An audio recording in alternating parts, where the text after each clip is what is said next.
Assalamualaikum warahmatullahi wabarakatuh. Nama saya Siti Aminah, NIM 2124066. Baiklah, saya akan menjelaskan materi tentang hubungan bisnis dan badan usaha. Di sini dapat kita ketahui hubungan-hubungan bisnis dilakukan karena mempunyai kepentingan dan tujuan untuk saling mencari keuntungan satu sama lain.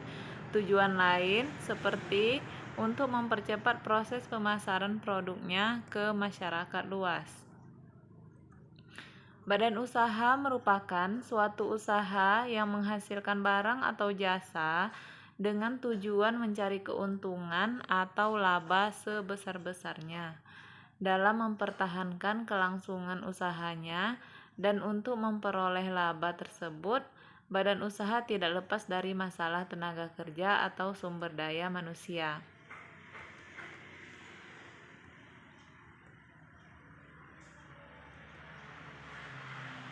Apa yang dimaksud dengan hubungan bisnis? Hubungan bisnis menurut Greveven dan Ebert tahun 2007 adalah organisasi yang menyediakan barang atau jasa dengan maksud mendapatkan laba.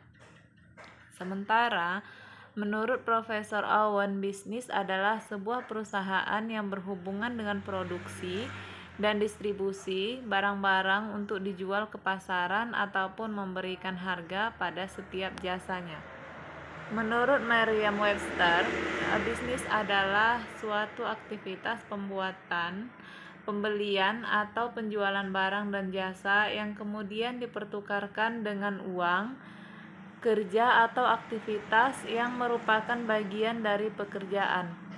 Jumlah aktivitas yang telah diselesaikan oleh sebuah toko, perusahaan, pabrik, dan lain-lain.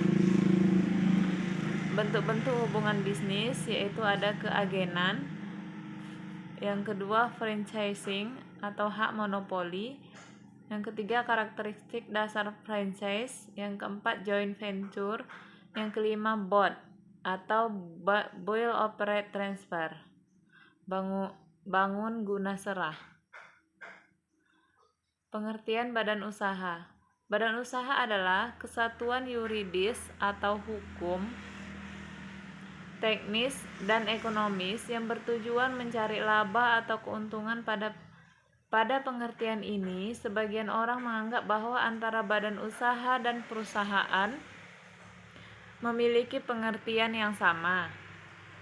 Pandangan yang menyamakan badan usaha dan perusahaan dapat dimaklumi karena badan usaha dan perusahaan merupakan satu kesatuan dalam melaksanakan kegiatan.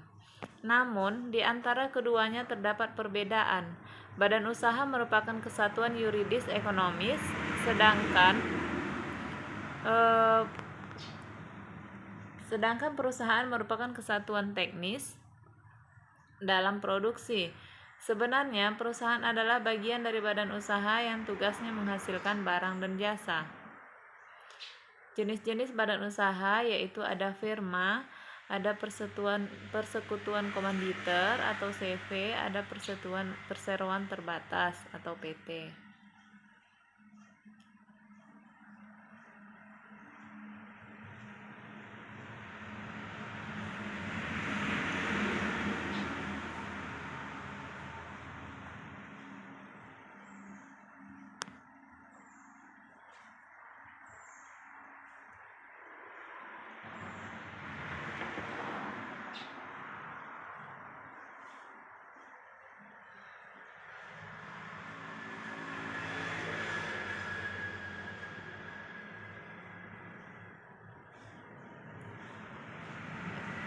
Jenis-jenis badan usaha tadi yaitu ada firma.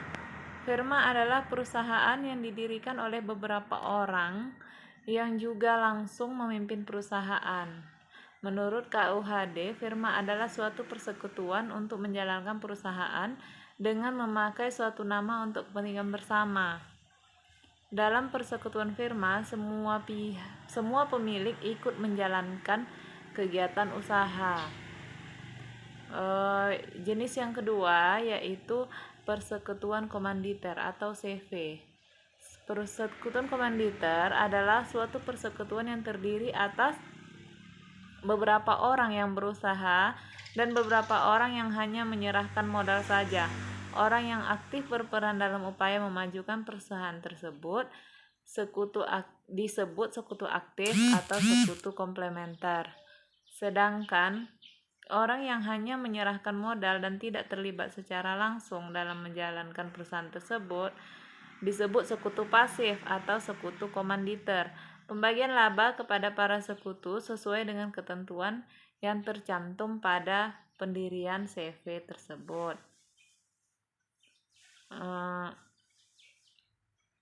Yang ketiga yaitu perseroan terbatas atau sering juga dikenal dengan PT. Perseroan terbatas adalah suatu perseroan antara dua atau lebih yang memperoleh modal dengan cara mengeluarkan saham. Pemilik modal atau pemegang saham disebut sebagai persero yang bertanggung jawab hanya sebesar modal yang diserahkan.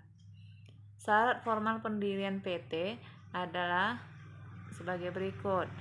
Modalnya statuter, yaitu modal yang besarnya ditetapkan sebagai modal perusahaan yang dicantumkan dalam akte pendirian. Yang kedua, modal yang ditetapkan. Yang ketiga, modal yang dusetor. Yang keempat, modal portofolio.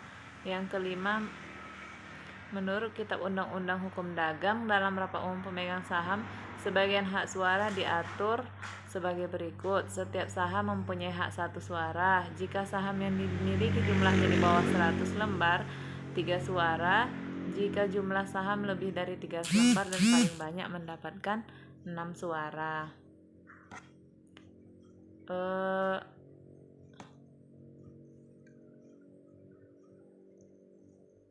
Dari hasil pembahasan di atas mengenai hubungan bisnis yang berupa kerjasama ekonomi antara pihak domestik dengan pihak yang asing dalam bisnis internasional digunakan untuk beragam macam perjanjian kerjasama ekonomi antara pihak asing dengan pihak domestik lain, antara lain perjanjian produksi bersama, perjanjian bagi hasil, perjanjian lisensi.